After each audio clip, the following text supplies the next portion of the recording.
한 발 더 깊이 있게 뉴스 속으로 시사인이 만드는 정치 라이브 김은지의 뉴스인 9월 20일 방송 시작합니다. 안녕하세요. 저는 시사인 김은지 기자고요. 오늘은 금요일, 그래서 특별한 방송으로 다시 돌아왔습니다. 이름하여 다시 돌아온 뉴스 브리퍼 특집인데요.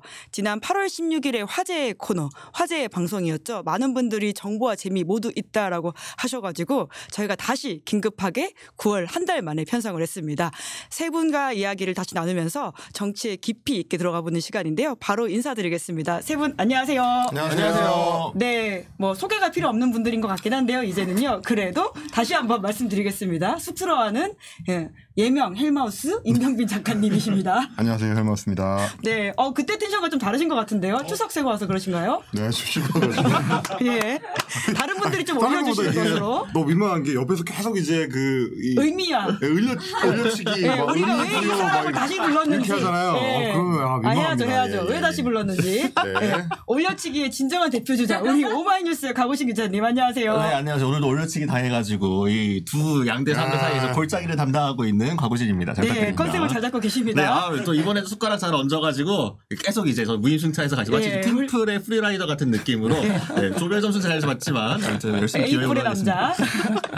그리고 이태리에서 돌아온 이태리 남. 굉장히 반갑습니다. 김준일 평론가 반갑습니다. 네, 안녕하세요. 김준일입니다. 네, 김준일 평론가가 거의 2주 가까이 방송을 쉬어가지고는 유튜브 업계가 난리가 났습니다. 뭐 많은 사람이 놀랐더라고요. 전에 지금 들어가신 분들이 굉장히 놀랐다 이런 얘기가 있어요.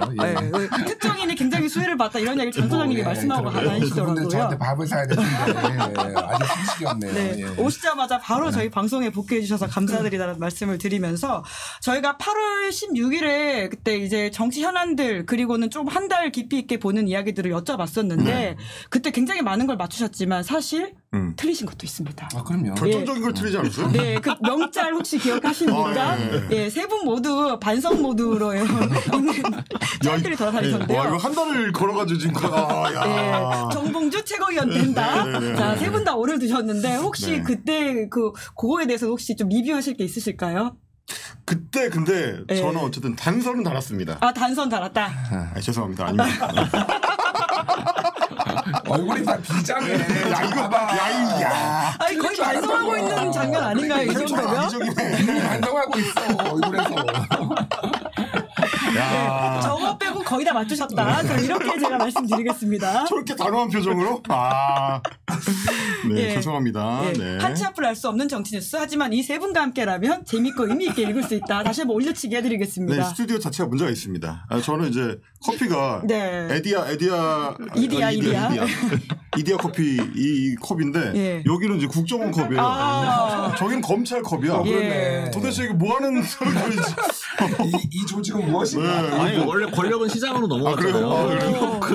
이거 뭐 나 뭐 다. 국정원 컵은 뭐야 또? 간첩법 개정에 대한 한동훈 대표 이야기. 그런 겁니다. 여당 출입 기자시니까. 그리고 정우성이 마셨던 저 컵에는 김준일 평론가가 드신다. 그 컨셉이요? 그 컵 정확하게 저 컵으로 정우성 씨가 나와가지고는 마시면서 그 명대사를 하고 갔어요. 뭐라고 했어요? 그 더킹에서 했던 그 검찰 관련된 제 대사를 까먹었는데 그걸 마시면서 똑같이 했어요. 상남자 얘기했구나 또 상남자. 뭐 아무튼 했습니다.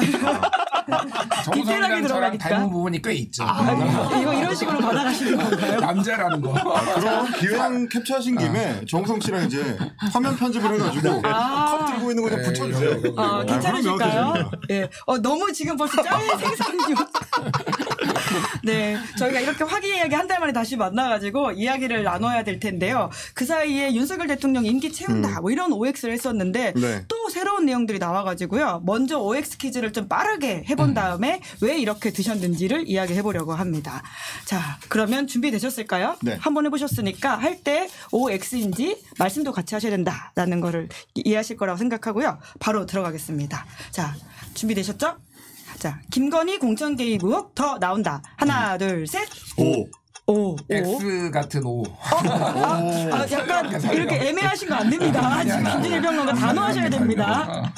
자, 김건희 특검법 재의결 통과된다. 하나, 둘, 셋. X. 다 똑같으시네요. 윤석열 지지율 10%대 진입한다. 하나, 둘, 셋. O. 윤석열 한동훈 9월 24일 만난다. 하나, 둘, 셋. O. 한동훈 당대표 임기 채운다. 하나, 둘, 셋. X. 왜 이렇게 다 똑같으시죠? 이거 약간 걱정입니다. 또다시 어떤 명찰 대조. 자, 이재명 당대표 임기 채운다. 하나, 둘, 셋. X. 드디어 달라지셨네요. 달라졌어. 네. 문재인 기소된다. 하나, 둘, 셋. 오. 예. 조국혁신당 10월 재보궐 한석 이상 얻는다. 하나, 둘, 셋. X. 거의 이번에 똑같으신데요. 이거 방송적 재미를 했으면 하나 달랐어야 되는 것 같은데 걱정입니다. 자, 그래도 디테일로 들어가 볼 텐데요. 가장 뜨거운 이야기죠. 예, 김건희 여사의 공천 개입 의혹 관련해서 뉴스토마토가 이제 추석 전에 보도를 하고 추석 이후에도 보도를 이어갔는데 관련해서는 용산에서 공식 반응은 나오고 있진 않은데요. 그런데도 더 나온다에 세 분 다 오를 드신 건 아니고 김준일 평론가는 애매한 오를 드셨어요. 예. 그러니까 제가 먼저 설명을 드릴게요. 예, 이제 두 분은 이제 나오신다고 했으니, 그러니까 왜 X 같은 오냐면은 지금 그러니까 김건희 여사가 공천에 개입한 정황들이 있는데 추가적으로 그러면은 다른 인물에 대해서 직접적으로 이 사람이 꽂은 것에 대해서 나올 것인가에 대해서는 좀 회의적이에요. 왜 그러냐면은 한동훈이 나 쳐냈잖아. 지난번에 비례 같은 경우에도 그게 뭐 여사 픽이었는지 용산 픽이 누구 픽이었는지 뭐 윤핵관 픽이었는지 모르겠으나 비례 한번 엎었잖아요. 그래서 뭐 엎고 뭐 이런 과정들이 있었잖아요. 그러니까 실제 그거를 육성으로 예를 들면은 녹취록 같은 게 있어가지고 이렇게 김건희 여사가 뭐 누구를 내려라. 예를 들면은 뭐 김행을 꽂아라. 뭐 이런 게 나올. 예를 들면입니다. 예, 김행원 전 장관 후보자 오해하시면 안 됩니다. 그러니까 예를 들면은 그러니까 김행을 꽂아라 이런 게 나올 가능성은 저는 높지 않다고 봐요. 예, 그런 거를 그리고 증거를 그렇게 명시적으로 조금 남기는 스타일은 아니라서 그런 식으로 이렇게 본인이 육성으로 뭐 하거나 뭐 이런 식으로 하는 건 아니라서 다만 지금까지 나온 거 중에서 추가적으로 더 나올 거예요. 그러니까. 더 나온다. 예. 그러니까 지금까지 나왔던 김영선이라든지 요쪽과 관련해서는 더 나올 거는 있는데 아주 명시적으로 다른 사람과 관련해서 이게 나오기에는 저는 조금 힘든 상황이고 또 하나는 가장 결정적인 거는 그게 있다고 하더라도 지금 김영선은 아주 특수한 케이스거든요. 왜 그러냐면은 김영선이 본인이 살아보겠다고 배지 달아보겠다고 이준석하고 접촉을 하면서 이게 리크가 된 거죠. 유출이 된 거잖아요. 근데 다른 거는 그 사람들이 알아도 지금은 권력의 힘이 세기 때문에 굳이 해가지고 김영선도 지금 땅을 치고 후회하고 있지. 지금 지자체 아니 저거 공공기관장 하나 가려고 지금 준비하고 있는 걸로 알려져 있어요. 그렇게 저는 알고 있어요. 꽤 오래전부터 알고 있는데 이것 때문에 지금 다 나가리 될 판이니 얼마나 후회하고 있겠어. 그냥 그때 그냥 수그리고 있을 거예요. 그래서 지금은 저는 이게 본물처럼 나오기 지금 힘든 구조예요. 제가 보기에는. 의혹은 있지만 나오기 어려운 상황이다. 권력의 힘이 세기 때문에. 어떻게 보십니까? 저는 최근 전국에서 우리 이제 여의도 편집국장님, 그 원래 이제 예전에 한동훈 대표가 서초동 편집국장이었는데 최근에 여의도 편집국장님은 이제 장성철 평론가. 새로운 별명 하나 얻으셨네요. 그렇죠. 제가 봤을 땐 거의 뭐 뉴스토마토 국장급의 뉴스토마토의 보도국장 같은 지금 행보를 보이고 계시거든요. 몇 시에 뭐 새벽 몇 시에 출발한다 6시 뭐 이런 것까지 17분에 나간다 뭐 이런 것까지 예언하고 계시죠. 저도 그거 확인하려고 들어갔는데 다운이 돼가지고 서버 다운돼서 이제 몇 분에 나왔는지까지 못 봤는데 굉장히 좀 정밀도가 높은 그 말씀을 해주시더라고요. 근데 이제 최근에 저도 취재를 좀 해보면 이 사안을 이제 취재하고 있는 매체가 여러 개가 있어요. 아마 뭐 시사인도 혹시 하고 있지 않을까 싶은 느낌이 있긴 한데. 업계 비밀입니다. 네. 하는 척 안 하는 척 하는 척. 말하고 싶은데 이게 어쨌든 매체들이 이제 여러 개가 있고 그리고 이제 뉴스토마토에서도 오늘 아침에도 금요일이니까 오늘 아침 맞죠? 오늘 아침에도 시선집중의 그 박형준 기자, 박형광 기자 나와가지고 이제 직접 얘기하더라고요. 뭐 이미 관련해가지고 한 여러 건에 대해서 이제 추가 취재를 하고 있고. 그거에 대해서 이제 순차적으로 보도를 할 것이다라고 예고를 해놓은 상태라서 뭐 나오는 거는 이제 나오지 않을까. 그러니까 시기가 어느 정도로 조절돼서 나올 것이냐의 문제인 것이지. 뭐 그거는 얘기가 나올 것 같고요. 그리고 뭐 저희가 이제 정치권 오래 관찰해 보면 이상한 짓을 하는 사람은 한 건만 하지는 않습니다. 그건 거의 그냥 숙명 같은 거예요. 예. 쟤들 입버릇처럼 얘기하는 게 이상한 놈은 한 가지만 이상하지 않다라는 건데 김건희 여사가 지금 하는 것처럼 김용선 전 의원에 대해서만 했겠냐 이거죠. 그것은 사이언스다. 그거 너무 당연한 거거든요. 힘이 있는데 그리고 심지어 쓸 수 있는 어떤 상황이 됐는데 써서 그걸 작동을 시켜봤는데 한 번만 한다?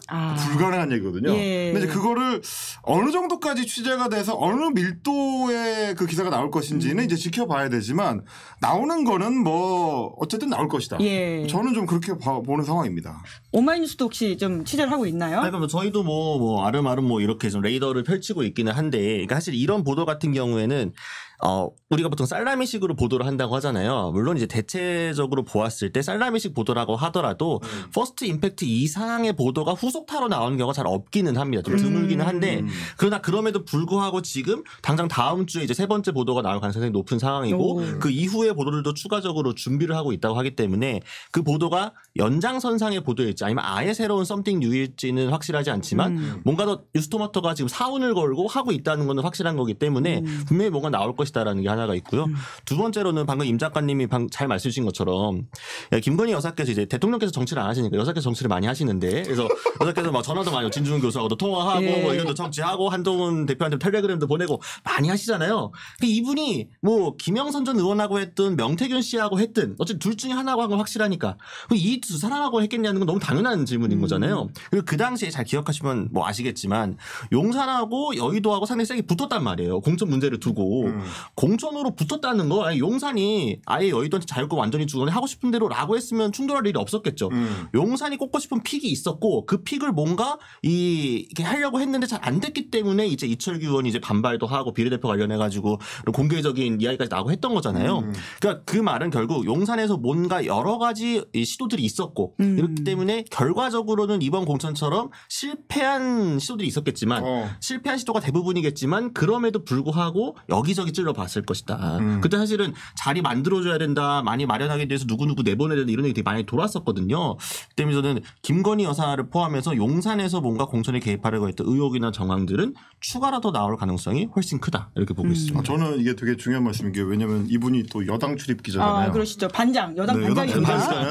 네네. 의미가 없긴 한데 약간. 다른 사람 얘기인 것처럼 뭐 우리가 뭐 취재를 하고 있을 수도 있고 아닐 수도 있고 뭐 이렇게 얘기를 하시는데 반장이잖아요. 그거 언제 나옵니까? 아니, 저희가 뭐 기다려 할 건 아닌데. 되게 중요한 맥락인 게, 이게 오히려 제가 봤을 때는 실패한 게 있기 때문에 더 문제인 것 같아요. 그러니까 그전 정권들, 뭐 문재인 정부든 뭐 이명박 정부든 박근혜 정부든 공천에 청와대가 어느 정도의 입김을 행사한다, 혹은 뭐 대통령이 원하는 인사 누구가 들어갔다, 이거를 부정하는 정권은 아마 없을 거예요. 그게 뭐 직접적으로 대통령이 지금 전화해가지고 뭐 밖에 있는 정치 브로커랑 통화하면서 야 그거 내가 한번 알아볼게 이렇게 하진 않죠. 정치 전문가라는 주장이 있더라고요.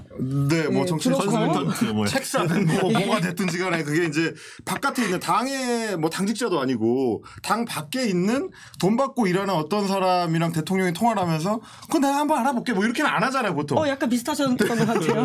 대통령들은 보통 그렇게 안 하니까 그 사고가 안 되거든요. 근데 이번 경우는 뭐냐면 이거를 하려고 했는데 한동훈 대표 체제가 들어오면서, 한동훈 비대위가 들어오면서 그걸 자꾸 리젝을 시켰단 말이에요. 그 거부를 해서 이제 좌절된 건들이 쌓이잖아요. 근데 문제는 뭐냐면 그 활동하던 사람들 입장에서는 약속한 게 있는데 이게 좌절이 되면 다 이게 컴플레인으로 돌아옵니다. 켜켜이 쌓이고 있다. 그러니까 내가 해보려고 했는데 내가 대통령한테까지 혹은 여사한테까지 해가지고 이렇게 했거든.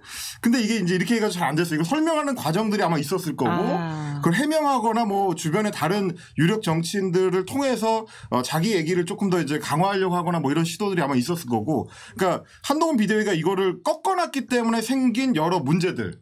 그게 오히려 있을 것 같다는 거죠. 그러니까 문재인 정부 때 같으면 뭐 저는 잘 모르지만 꽂아놓고 싶은 사람이 있는데 들어갔잖아요. 들어가면 문제가 안 됩니다. 오히려 불만이 없다. 그렇죠. 그러면 뭐 그냥 지나가는 거죠. 지금 현역에도 몇 분 계실 텐데 그런 분들 추정 있지 않겠어요? 그게 있을 텐데 그 사람들이 당선이 됐으니까 문제가 없는 거예요. 근데 여기는 실패한 사람들이 심지어 현역일 수가 있기 때문에, 현역이었을 수가 있기 때문에 그런 문제들이 쌓여 있다가 김영선 전 의원처럼 누구한테 가서 호소하고 나 진짜 억울하다 이런 얘기 하다가 그런 것들이 기자의 어떤 레이더에 포착이 되면 아마 지금 대기 중인 사안으로 이제 쌓여 있을 가능성이 있지 않을까 뭐 그런 얘기인 거죠. 뭐. 낙천자를 주목하라. 조금만 예, 뭐 첨언을 하자면은 다 이제 뭐 비슷한 의견이에요. 저도 그러니까 이게 이제 드러날 텐데 지금 당장은 아닐 거라고 보는 거예요. 그러니까 아직 시간이 더 필요하다. 그리고 결국은 이건 그래서 특검에 가야 되는 거예요. 지금 오히려 권력의 힘이 너무 세서 이게 드러나기가 어렵고 정황적으로는 너무 명확하기 때문에 그래서 특검을 꼭 가가지고 이거를 밝혀야 된다라는 거고 명태균 씨 얘기를 좀 하자면은 제가 명태균 씨를 주목해야 된다는 얘기를 들은 게 한 1년 반 정도 됐어요. 예. 명태게이트. 예. 네? 그리고 아주 구체적인 얘기는 못 하는데 우리가 천공으로부터 조언을 받았다라고 알려진 거에 상당수가 사실은 명태균으로부터 나온 걸로 또 1년 반 전에 그런 이야기 들으셨다고요? 예전에 야 이거 천공이 얘기해가지고 이렇게 하는 거 아니야? 라고 뭐 정권 초반에 뭐 내가 무슨 사건 다 얘기를 못 하겠는데 그러니까 상당수는 명태균이 주범을 해서 했다. 그럼 천공은 좀 억울할 수 있겠네요. 아니 그분은 너무 말을 많이 해. 이쪽이 기자 같고 이쪽이 방송인 같은 느낌인데. 그러니까 그 정도로 사실은 이분이 그러니까 명태균이라는 사람이 정치 브로커 성격도 있으면서 약간의 역술인 성격도 있으면서 이렇게 해가지고 굉장히 그래서 또 김건희 여사랑 약간 호흡이 잘 맞는 것도 있는 거예요. 그러니까 여사님이 신기가 있다. 여사 내가 얘기 안 했어. 칼마우스 오버래. 나는 얘기 안 했어. 그러니까 물론 관심이 많다. 명 씨는 부인하고 있습니다. 역술인이라든지 이런 부분에 있어서는. 그러잖아요. 뭔가 이제 통찰력이 있는 사람들을 볼 때 표현을 어떻게 하느냐에 따라서 다른 건데 통찰력이라고 표현할 수도 있고 야 귀신같이 맞추네. 신기가 있네 이렇게 얘기하는 뭐 말하는 어떤 패턴에 따라 좀 다르거든요. 그렇게 보는 사람도 있는 것 같아요. 짧게 얘기를 하면은 명태균이 한번 터진다라는 얘기를 사실 1년 하에서 1년 반 전에 들었어요. 그러니까. 굉장히 빨리 들으셨네요. 혹시 영남 지역에서 활동한 정치인에게 들으셨던 건가요? 뭐 정치권 인사로부터 들었어요. 그 얘기는. 명태균이 주목해야 된다 이 사람. 근데 이렇게 터질 줄 몰라서 선택했다는 거니까 이렇게 터질 줄 몰랐는데. 아니 이탈리아 가서 알프스의 전기를 받고 오시네. 역시 신기가 있다. 하늘의 기운. 잠깐만 얹어보면 그러니까 명태균 씨 이름이 이제 여의도에 제가 들었던 것도 작년이었는데 사실 저 그때 좀 크게 귀담아 듣지 않았었거든요. 그때도 이제 요지가 뭐였냐면은 지금 뭐 천국이나 다른 사람들의 이름이 그때 한참 이제 관저 관련 개입 의혹이 불렸을 때였는데 이제 그거 관련해서 막 천공이 뒤에서 뭘 하고 있니 아니라는 얘기가 있지만 실제로 이렇게 개입하는 사람들 중에서 명태균 씨가 상당한 영향력을 미치고 있다라는 소문을 당연히 제가 처음 들었고 근데 그분 이름 제가 그때 너무 생소해가지고 근데 주변에 추가적으로 물어봤는데 더 아시는 분이 많이 없더라고요. 그래서 왜 그러냐고 나중에 물어봤더니 이제 워낙 그 지역 정가에서 유명하신 분이고 소위 이제 중앙으로 불리는 서울 쪽에는 이제 많이 관계를 안 하시는 분이서 딱 거기에서만 활동하시는 분이어가지고 이게 뭔가 본인이 거기서 확고한 그거를 그립을 갖고 계신 것도 있고 또 이제 뭔가 섣불리 밖으로 나왔을 때 더 뭔가 검증이 대상이 될 수 있는 것 때문에 좀 피하고 있다 뭐 이런 이야기도 들었었거든요. 근데 이제 뭐 근데 최근에 또 요 불거지고 나서 또 조금 또 반대 얘기를 들은 거는 지나치게 좀 올려치기 당하고 있다 좀 이런 얘기도 좀 듣긴 했습니다. 명 씨가 이제 오늘 또 올려치기라는 단어 참 많이 나오네요. 그러니까 그런 여러 명 씨 입장에서는 지금 좋은 거지. 근데 천공도 올려치기 당한 거 아니에요? 그럴 수도 있죠. 그러니까 그래서 또 이 명태균 씨가 실제로 뭐 이런 여러 선거에서 뭐 이제 나름 역할을 한 것도 맞고 몇몇 주요 정치인들과 아는 사이인 것도 맞지만 지금 여기서 마치 공천 개입의 창구로서 대단한 역할을 했던 것처럼 비춰지는 거는 약간 조금 그 오버돼서 약간 드러난 측면이 좀 있다. 그래서 이제 뭐 제가 들었던 비유는 지금 이제 여의도 연구원에 있는 혹시 재승환 씨라고 아시는 분은 아실 겁니다. 이제 그 이명박 정권 당시부터 되지 않았나요 이번에? 특히 그 플랜 때문에 이제 보도도 사실 하셨던 분이었는데 한동 캠프에서 굉장히 중요한 역할을 했던. 근데 그분 사실은 아는 사람만 아는 분인 거잖아요. 그러니까 이분도 상당히 물론 영향력이 있는 분이고 능력도 있는 분이시겠지만 이 딱 여의도에 깊숙이 개입한 사람이 아니면 잘 모르는 정도의 사람인데 뭐 그분하고 비교를 해서 설명하는 분들도 있었습니다. 그래서 명태균 씨의 그것도 그러니까 롤도 있고 능력도 있고 뭐 하겠지만 딱 그 정도 수준이다. 이게 막 대단히 막 이걸 넘어서 그러니까 예전에 최순실 게이트급의 그걸로 하기 약하다라는 이제 여권 관계자한테 들은 거기 때문에 그러니까 야권이 주장하듯이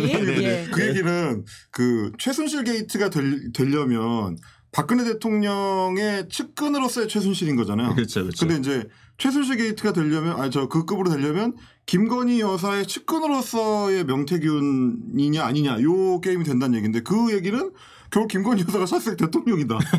그건 이거 전제를 해야 이제 저희 그게. 지난번에 V0 V1 이야기를 했었던 것 같긴 이거 합니다. 하나만 예. 할게요. 이게 되게 재밌는 게 명태균이 저거를 그 뉴스토마토 기자하고 편집국장 고발했잖아요. 근데 그 내용이 뭐냐면은 지금 텔레그램을 한 거는 나랑 김건희인데 쟤네는 지금 김영선이랑 김건희가 한 것처럼 보도를 했어 라고 고발을 했잖아요. 네네. 자 생각을 해보십시오. 이거 고발을 왜 했죠? 명예훼손이라고. 아니 그러니까 그게 아니라 목적이 있어야 될 거 아니야. 이 얻는 이득이 명태균의 있어야 될 거 목적. 아니야. 명태균의 목적이 있어야 될 거 아니야. 무슨 얘기냐면은 결국은 이게 형사 민사 고발을 하면은 나랑 명태균 입장에서는 나랑 김건희가 텔레그램 한 거를 검찰에 보여줘야 돼요. 그렇죠. 아 그렇기 때문에 고소를 그런 식으로 한 것이다. 아니, 그러니까 무슨 얘기냐면은- 사안을 입증해야 될 부분들을 피해갔다. 아니 그게 예. 아니야. 그게 아니라 거꾸로. 네. 내가 김건희랑 텔레그램 이렇게 하는 사람이란 걸 네, 그렇죠. 만방에 보여주기 위해서 고발한 거예요. 이게 지금 제 해석입니다. 이거는 왜냐면 이게 이상한 거야. 상식적으로 생각을 해봐요. 이거를 까야 되면은 더 복잡해지는 거야 사안이 사실 예. 이거를 형사로 들어가니까. 그러니까 사실은 명태균은 약간의 허장성세가 있는 것도 맞고 사람들 얘기를 정치권 얘기를 들어보면은 근데 이거를 사실상 즐기고 있다. 그런 상황인 거예요. 그러니까 사실은 처벌만 안 받으면 되고 내가 진짜 실세라는 게 사실상 다 밝혀진 거예요. 지금. 그렇죠. 그러니까 이게 고발이 되면은 김영선, 김건희 텔레그램은 확인할 방법이 없어요. 예. 김영선을 압수수색하거나 김건희를 압수수색하고나. 근데 이거는 명태균이 자기가 보여주기만 내기만 하면 되니까. 그러면은 나는 김건희랑 다이렉트하는 사람이라는 게 많잖아. 오히려 공표할 수 있는 기회로 여길 수도 있다. 그러니까 이 제가 보기엔 말씀이시네요. 지금 약간의 언론 플레이를 하고 있는 거예요. 명태균이 제가 보기엔. 예. 그 사실 그리고 이제 뉴스토마토에서 보도할 때 이 기사를 여러 개 묶어가지고 이제 타이틀을 뽑았는데 그게 이제 명태균 게이트거든요. 지금도 좀 봐야 되는 게 그분이 경남 지역에서 주로 활동하는 어떤 소위 이제 정치 브로커, 정치 컨설턴트 역할을 할 때 배경이 됐었던 인물들이 지금은 우리가 이제 김건희 여사한테만 주로 주목을 하지만 그 전 단계. 그러니까 어떻게 경남 정치권에 저 사람이 진입을 해가지고 주요 플레이어가 됐느냐 이런 부분을 봐야 된다는 이제 취재 기자들도 있어요. 이제 이 사안을 올해 초부터 이제 취재해왔었던 기자들이 공통적으로 하는 얘기가. 김건희까지 가기 전 단계에는 이 사람이 어떤 역할을 해서 어떻게 경남에서 소위 유명해졌느냐. 그리고 그때 배후에 있던 뭐 일종의 이제 뭐 병풍 역할을 해줬던 사람. 그러니까 저런 사람들이 이제 뜨려면 뒤에 있는 센 사람이 이 사람을 보증을 해줘야 되는 건데 굉장히 센 영남 지역 정치인이 있다. 배경에. 중요한 역할을 했던 사람. 그래서 이제 이런 인맥들을 네트워크로 펼쳐버리면 이게 그냥 뭐 단순히 김건희 여사랑 김영선 전 의원 사이의 문제에 그치는 게 아니고 여러 영남 정치인들이 얽히는 일종의 이제 게이트가 될 수도 있다라는 얘기를 합니다. 그러니까 그게 꼭 명태균이 중요 인물이라서가 아니라 이게 영남의 정치권이 어떻게 그동안 움직였구나라는 게 이제 좀 보이는 뭐 그런 쪽으로 지금 취재하고 있는 기자들도 있는 걸로 알고 있습니다. 그러니까 의혹이 계속 쌓여가니까 결국 특검해야 된다라는 여론이 있다고 아까 김준일 평론가 말씀하셨잖아요. 그런데 세 분 다 X 드셨어요. 김건희 특검법은 결국 거부권의 벽에 맞춰서 이제 재의결이 안 된다라는 말씀이신 건데 국민의힘이 이런 상황에서도 이제 결국 반대표를 행사할 거라고 보시는 건 거죠? 그러니까 국민의힘에서 이탈표가 나오는 게 핵심인 거잖아요. 그러니까 거기서 이제 지금 이탈표가 지금 꾸준하게 찬성을 하고 계신 이제 안철수 의원을 제외하고는 최상병 특검법, 최상병 특검 관련해 가지고 이 특검법과 관련해 이 전국에서 이탈표가 크게 눈에 띄지 않고 있습니다. 특히 이제 최상병보다도 더 어떻게 보면 정권에 민감한 게 이제 김건희 여사 관련 특검인데 결국 이 김건희 여사 특검법의 재의결을 그러니까 통과시키기 위해서는 결국 친한계의 반란이 필요한 건데 이게 어떻게 보면은 그러니까 한동훈 대표의 입장에서는 이건 일종의 궁극기예요. 그러니까 그 이제 게임으로 치면은 내가 딱 한 번 쓸 수 있는 최후의 비장의 카드 같은 큰 기술이란 말이죠. 김건희 특검법은 이 특검법에서 우리가 반란을 일으켜가지고 재의결에 통과시켜서 이걸 관철시키겠다라고 한다면은 이건 한 번 쓰면 다시 못 쓰는 그러니까 재탕이 불가능한 딱 한 번 쓸 수 있는 카드인 건데 이 소위 말하는 한타 싸움이라고 하죠. 그러니까 중요한 타이밍에 딱 쓸 수 있을 타이밍에 적재적소에 써야만 그게 효과가 있는 거고 자칫 잘못 쓰게 되면 오히려 허무하게 기회만 날려버리고 되치기 당해가지고 정치로 몰릴 수도 있는 상황이거든요. 그러니까 한동훈 대표 입장에서는 딱 한 번 뽑아서 쓸 수 있는 이 칼을 지금 내가 원하지 않는 타이밍에 뽑을 리가 없습니다. 그러니까 지금 본인이 봤을 때는 무르익지 않았다는 거죠.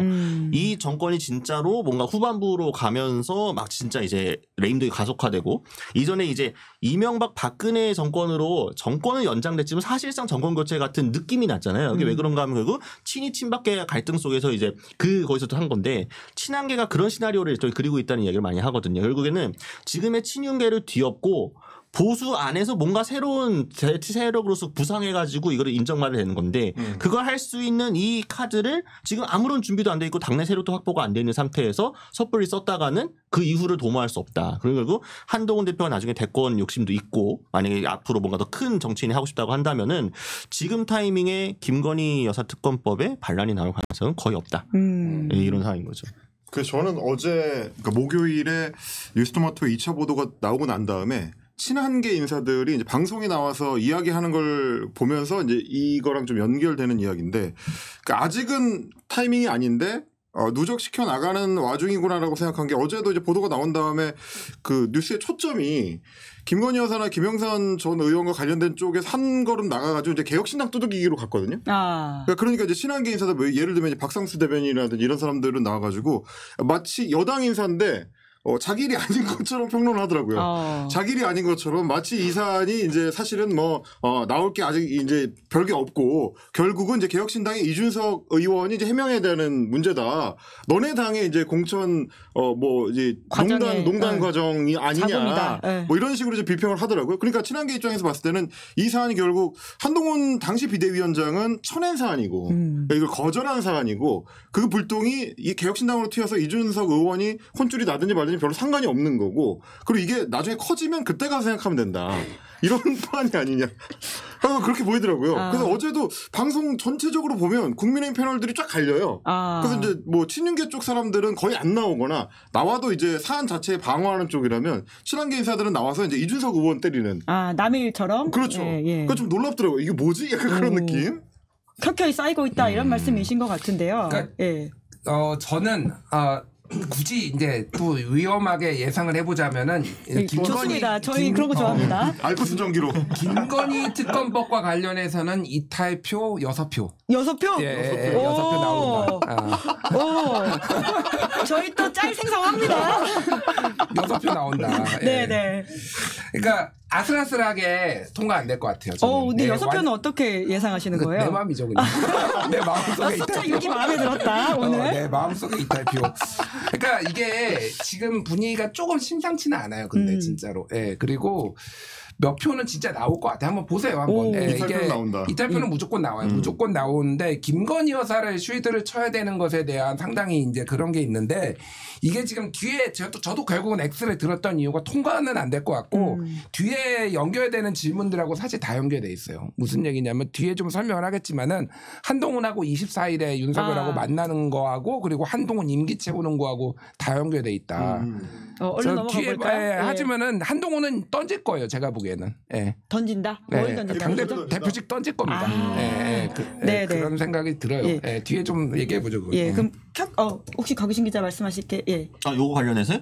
아니 뭐 뒤에 질문하고 연결해서 하니까 그럼 요거 하나만 짚으면 그런데 이제 국민의힘에서 필리버스터를 포기하긴 했잖아요. 네, 실제로 이제 추경호 원내대표가 이제 가장 강력한 보이콧이다라는 식의 이야기를 했는데 그러니까 국민의힘 취재하는 입장에서는 이 말에 대해서 어떻게 말장난이죠? 말장난이죠. 사실은 본인도 여당 원내대표한테 명구했을 겁니다. 그러니까 왜냐하면은 이게 지금 당에서 설명하고 있는 내용들을 보게 되면은 주말쯤에 이제 추경호 원내대표 좀 고민을 해가지고 좀 가닥을 잡은 다음에 의원총회에 던졌는데 막상 의원총회에서도 반대하는 의원이 없었고 의견을 잘 일치 단결해가지고 그래서 어쨌든 필리버스터는 그러니까 필리버스터를 하지 않고 아예 그냥 본회의장 들어가지 않는 걸로 정리했다라는 맥락인 거잖아요. 그래서 다른 원내대변인한테 물어봤는데 뭐 추경호 원내대표 설명한 이상의 거는 얘기를 안 해주더라고요. 그래서 의아한 게 그렇게 일치 단결했는데 의총을 그렇게 길게 할 필요가 있었나 싶기도 하고 일단 기본적으로. 네, 그렇잖아요. 그래서 어차피 바로 이제 안에서 그냥 시간 버티는 것도 아니고 지금 규탄대회 로텐도르에서 해야 되는 상황에 지금 규탄대회도 막 규탄사 준비한 분들이 많지 않아가지고 뭐 중간에 약간 꼬인 것도 있었는데 아무튼 이제 지금 그 민주당에서 이제 지적을 하는 거는 야 너네 김건희 여사 관련 부담스러우니까 그거 방어할 논리가 없어가지고 그거 하기 싫어가지고 필리버스터 못하는 거 아니냐. 그래서 그 현장에 어떤 기자가 물어봤어요. 그거를 네네. 실제 물어봤더니 그건 민주당식 해석이다. 절대 아니다라는 식으로 추경호 원내대표가 얘기를 하긴 했지만 사실은 추경호 원내대표는 그렇게 생각하지 않을 수 있어요. 하지만 실제 당 소속되어 있는 의원들 중에 상당수는 필리버스터를 부담스러워합니다. 이게 이제 김건희 여사 특검법은 말할 것도 없고요. 기본적으로 국민의힘 필리버스터 별로 좋아하지 않아요. 의원들이. 보좌진도 다 마찬가지고요. 실제로 별로 앉아있지 않더라고. 주무시기도 하고 그러잖아요. 그러니까 이거 보면은 굉장히 피곤이잖아요. 왜냐하면 조 만들어가지고 해야 되고 뭐 이렇게 돌아가면서 이제 순번 세워가지고 해야 되고 거기서 또 자칫 또 핸드폰은 왜들 그렇게 필요만 안 붙여가지고 자꾸 사진 찍히고 자는 거 또 찍히고 이런 그렇죠. 것도 있고 말실수도 많이 하고. 네, 그렇죠. 보좌진들이 엄청 많이 준비한단 말이에요. 필리버스터 한번 하려고 하면은 엄청나게 많이 준비하는데 막상 의원은 올라가 제대로 소화도 못해. 그래서 예전에는 필리버스터 한다고 약간 뭔가 야오든 야든 약간 좀 결기도 있고 뭔가 자기가 논리도 쫙 세워가지고 아 내가 이걸 기사도 나오고 좀 떠봐야지 이런 욕심도 있고 진짜 진정성도 있을 수 있고 하니까 기자들 입장에서 취재할 때 뉴스가 좀 나왔단 말이야. 그건 좀 뭔가 역사에 남길만 하다 이런 게 있었는데 그런 게 사라졌어요 이제 필리버스터에서. 그러니까 이제 필리버스터를 한다 그래도 그냥 하기 싫은 거 억지로 꾸역꾸역 해야 되는 상황인 거예요. 근데 심지어 주제가 김건희 여사 특검법이야. 그러면 그게 진짜 언론사 카메라와 역사의 길이길이 디지털 세상에 박제되는 거잖아요. 이거는 디지털 장의사가 지어줄 수 없는 거야. 공인이 활동을 한 거니까. 그러면 이거에 대해서 하고 싶은지 당연히 않겠죠. 그러면은 의원도 마찬가지고 보좌진들도 하기 싫어하고 그리고 그거를 굳이 하자고 괜히 추경 원내대표가 밀어붙여봤자 괜히 지금 당 분위기도 안 좋은데 이렇게 하느니 그냥 딱 짧고 임팩트 있게 우리 딱 그거 외치고 민주당 해산하라 그거 딱 외치고 짠 그래서 그래도 우리가 할 일 합시다 이렇게 하면 깔끔하잖아요. 그렇죠. 근데 그런 어떤 곤란함을 보여준 게 저는 그 보도 자료는 아니지만 내부 자료죠. 이제 보통 이런 필리버스터나 뭐 대정부 질문이나 이런 거 하면 이제 지원을 받아가지고 원내대표 결정해서 순번을 짜잖아요. 네. 근데 필리버스터 관련된 국민의힘의 자료에서 웃긴 게 뭐냐면 이게 사실은 무제한 토론이기 때문에 원래는 언제 끝날지 알 수 없는 게 기본이잖아요. 그렇죠. 근데 이제 이 경우는 뭐 민주당에서 그냥 언제든지 중단시킬 수 있기 때문에 24시간이 지나면 그러니까 일단 24시간이라고 상정을 해놓고 시작을 해요. 필리버스터는 무제한이 아니다. 이게 지금 국민의힘의 컨센서스 형성된 컨센서스야. 제발 잘라줘. 네, 우리가 24시간만 채우면 된다. 이게 기본 전제. 그 다음에 웃긴 게 뭐냐면 절반은 민주당이 해준다야.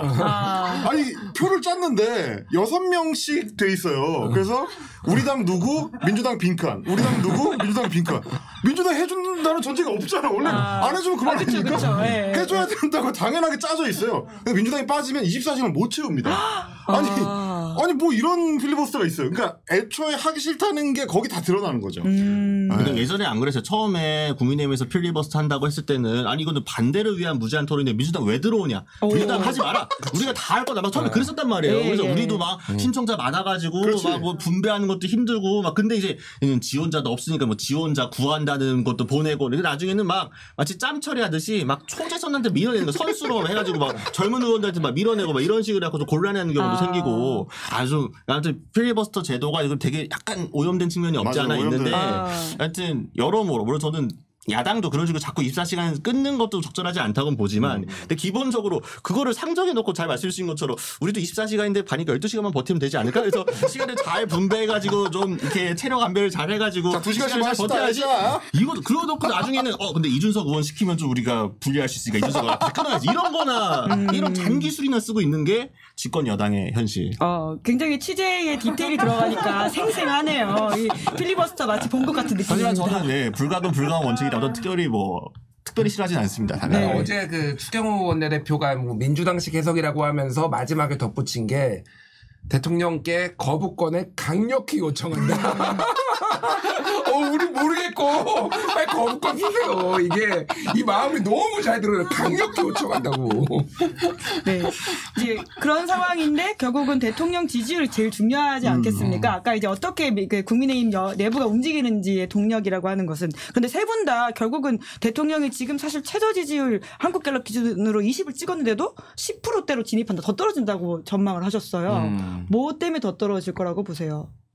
그러니까 이게 이제 타이밍을 뭐 바로 다음 주라고 저는 보지는 않아요. 네, 바로 그 뭐 어떻게 될지 알 수 없는데 제 예측으로는 결국은 김건희 특검 거부권 행사하고 난 뒤에 10% 갈 것 같아요. 아. 네, 네.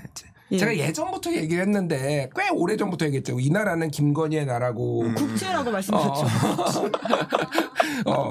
김건희의 나라고 수로까지 뽑았습니다. 김건희 특검 뭐 최상병 특검보다 오히려 김건희 특검이 키가 될 거고 이 김건희 때문에 이 정권 몰락할 거고 막 이런 얘기를 뭐 여기서도 하고 다른 데서도 하고 그랬거든요. 결국 제가 보기에는 최상병 특검보다 오히려 김건희 특검에 대해서 리스크가 굉장히 커졌어요. 제가 보기에는 국힘 내부도 지금 굉장히 간당간당하고 한동훈하고 그래서 뒤에 얘기하겠지만 만나는 것도 그게 되게 중요해졌어요. 지금 이 상황이. 예. 김건희 리스크 때문에 10% 결국은 언젠가는 간다. 이 말씀이시네요. 저도 이제 지난주에 국민의힘 모 의원하고 이제 점심 자리가 있어가지고 밥 먹으면서 이제 얘기를 들어보니까 지역구 의원인데 그분도 그 얘기를 하더라고요. 다른 거는 어떻게든 뭐 방어를 해볼 수 있는 여지가 있는데 김건희 여사 관련된 얘기만 나오면 지역구에서 유권자들 만나서 할 말이 없다. 얘기를 해도 자기가 계속 반박을 당하는 상황이 되기 때문에 국회의원인데 그런 상황이 되다 보니까 이건 굉장히 좀 이슈 자체가 좀 어렵다라고 이야기를 하더라고요.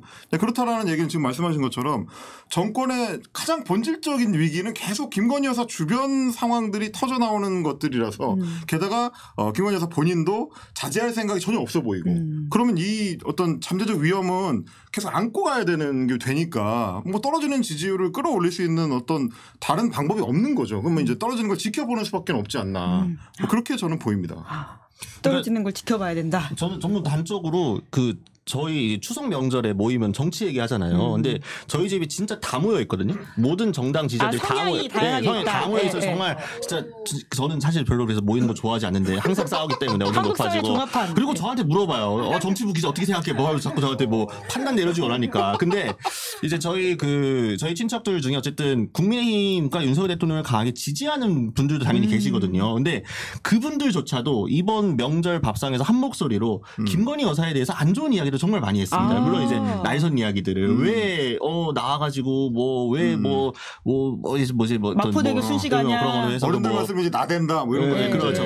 이제 외모 지적부터 해가지고 뭐 여러 가지 물론 이제 뭐 정치한 얘기는 아닙니다. 아무튼 PC하지는 않지만 아무튼 그런 말씀을 많이 하시는데 결국 그 핵심 뭐냐면은 지금 원래 이 보수층으로서 이렇게 이 지지율이 보통 어느 정도 내려오게 되면은 저절로 결집돼요. 우리가 이 선은 막아야 돼. 이건 그렇죠. 지켜야 돼. 그래서 30에서 20% 내려오는 것도 하나 넘어오는 것도 쉽지 않거든요. 이것도 한번 결집해서 왔다 갔다 하다가 훅 밀린 거잖아요. 한 번 더 지금 딱 20% 라인에 딱 걸린 건데 여기가 결국 하나 잘 말씀하신 것처럼 김건희 여사 때문에 자꾸 지금 이게 밀리고 있다. 보수층 내에서도 김건희 여사에 대한 호감도가 높지 않다니까 일단 치명타가 있는데 근데 지금 자꾸 나오시니까 자꾸 문제가 불거진 게 하나가 있고 두 번째는 한동훈 대표의 존재입니다. 보수층 내에서 예전에는 윤석열 대통령 말고는 믿을 사람이 없었던 거예요. 그러니까 지난번 대선 때도 마찬가지잖아요. 지난번 대선 때 민주당 진영도 그렇고 국민의힘 진영도 그렇고 지금 우리의 후보가 너무 좋아서만이 아니라 저 후보가 되는 걸 막아야 하기 때문에 내가 투표하기가 이게 사실 좀 컸거든요. 양측 최대 비호감 선거라고 했잖아요. 그러니까 그때 윤 대통령을 찍어준 사람들 중에 상당수는 대안이 없기 때문에 윤석열 후보를 찍어준 거였단 말이에요. 그때 지지층이 오다가 한동훈 대표란 대안이 생긴 거예요. 그러니까 지금 분화되고 있잖아요. 그래서 지금 특히 친한 게 이게 한동훈 대표를 좋아하는 지지자들 같은 경우에는 윤석열 대통령에 대한 불만이 상당히 누적되어 있습니다. 특히 의료 대란과 관련해 가지고 이거 왜 안 풀어주냐? 우리 한동훈 대표가 이렇게 열심히 노력하고 누구도 만나고 뭐도 하는데 왜 용산은 길을 안 열어주냐? 이거 지금 친윤계와 지금 용산이 진짜 이 보수 말아먹으려 나라로 작정했다. 이런 기류가 점점 커지고 있다는 거예요. 그건 뭐냐? 아직도 지금 윤 대통령 지지율은 더 떨어져 나갈 지지율이 남아 있다라는 얘기거든요. 그러면은 말씀드린 대로 뭐 당장 다음 주는 아니다 하더라도 조만간에 10%대를 충격적으로 한번 찍을 수가 있다. 네, 이렇게 봅니다. 그래서 두 사람이 만나는 게 중요하다 이야기를 아까부터 계속 하셨는데 대통령이 순방을 갔다 온 직후에 이제 만나겠다라고 했는데요. 만난다에는 우선 다 오를 드셨네요. 혹시라도 그 사이에 만남이 깨질 가능성은 없다고 보시는 건가요? 왜냐면 이전에도 한번 깨진 바가 있잖아요. 그것까지는 알 수 없죠. 이제 무슨 일이 있을지. 상황이 바뀐 게 그러니까 갑을 관계로 따지면 그때는 이제 완벽하게 윤석열이 갑이었고 한동훈이 을이었다고 보면은 지금은 그게 뭐 한 9대1 뭐 그랬다면은 그때는 그랬다면 지금 한 6대4 정도는 되지 않을까? 그 생각이 들어요. 당장 그러니까 당내에서 특검법 법권 행사한 다음에 재의결해야 되는데 이거 김건희 이거 통과시키면 어떻게 버려? 그러니까 사실 요즘 언론 보도 보면은 친한계 의원들이 나와가지고 왜 우리가 김건희 쉴드 쳐야 되는지 모르겠다 이런 게 익명으로 나오거든요. 저는 다 이것도 다 한동훈에게 힘을 실어주기 위한 일종의 언론 플레이라고 봐요. 그러니까 너 진짜 계속 이런 식으로 의정 갈등 이것도 고집 부리고 아무것도 안 하고 이러면은 우리 진짜 특검법 통과시켜버릴 수도 있어? 라는 일종의 시그널을 지금 친한계들이 지금 보내주는 거라기 때문에 윤석열 대통령이 이거를 깰 수 없습니다. 이 만남을 깰 수 없다. 저는 깰 수 없고 그거를 정진석 비서실장이 이걸 지금 어레인지한 거잖아요. 그리고 거기에서도 성태훈부터 해서 다 나온다라는 거잖아요. 어쨌든 예를 갖추고 지난번보다는 훨씬 그 짧은 시간 내에 약간의 분위기가 좀 바뀐 거를 이제 보는 건데 문제는 의정 갈등이 여기서 해소가 되느냐. 안 됩니다. 제가 보기엔. 안 된다. 안 되기 때문에 그러니까 핵심은 2025년과 2026년의 그 의대 정원 문제잖아요. 윤석열은 그럴 사람이 아니에요. 그분은 그럴 분이 아니다. 그럴 뿐이었으면 이미 진작에 그랬어요. 그런 거 아니기 때문에 결국은 여기에서 이제 뭔가 저 큰 파열음이 만나고 나면 더 안 좋아질 것이다. 뭐 더 안 좋아진다기보다는 그러니까 더 이상 이제 우리는 개전의 가능성이 없구나라는 거를 그래서 제가 한동훈이 던질 수도 있다라고 아까 전에 본 이유가 던질 가능성이 있다고 봐요 저는. 그럼 조만간 당장은 아니더라도 아니 근데 던지는 거를 윤석열 대통령 만나서 말 안 들어 이렇게 던지는 게 아니라 명분이 있어야 되잖아요. 그 명분을 만드는 과정이 필요하기 때문에 그건 좀 한두 달 시간이 걸리지만 빌드업을 하고 있다. 올해 안에 저는 던질 가능성을 굉장히 높게 봅니다 개인적으로. 저는 저 예상이 맞을지는 모르겠는데 전에 어디 이제 평론을 하러 나가면 그 말씀 드렸던 게 아니 한동훈 대표가 당대표를 한다고 했을 때는 중요한 게 뭐 지방선거 때 공천을 할 것이냐 할 수 있느냐 없느냐 뭐 아니면 뭐 중간에 이제 재보궐에서 성과를 낼 수 있느냐 없느냐 이런 차원의 문제가 아니고 언제 대표직을 던질 것이냐를 상정을 해놓고 전략을 짜야 되는 국면인데 왜냐하면 자기한테 지금 총선 공천권이 있는 것도 아니고 다른 지렛대가 없는 상황에서 당을 어떻게 장악할 것이냐 뭐 가능성이 별로 없는 거죠. 실제로도 지금도 이제 잘 못하고 있고 그러면 결국 할 수 있는 거는 정치적 상징성을 가져가는 건데 그러려면 비윤이자 반윤으로서 어떤 선명한 상징성을 획득하는 그 순간에 당대표직을 걸고 던지고 나와야 그러고 나서 잔존하는 어떤 이미지를 가지고 이제 다음 대선에 도전해 볼 수 있는 여지가 생기는 건데 이 대표직을 지키는 거에 목숨을 걸게 되면 아무것도 못 얻는 게 되는 거고요.